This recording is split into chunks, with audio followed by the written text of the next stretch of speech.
அது கீழே ஒண்ணு எழுதியிருந்தாங்க, அதுதான் மேட்டர்.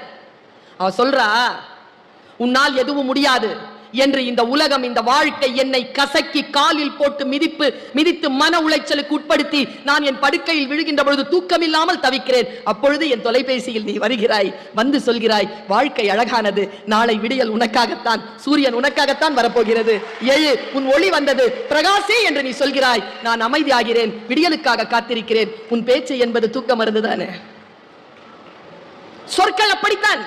இப்பொழுது சமீபத்தில் நான் படிச்ச ஒரு புத்தகத்தை சொல்றேன், பைபிள்னு அதுக்கு பேரு, படிச்சேன்.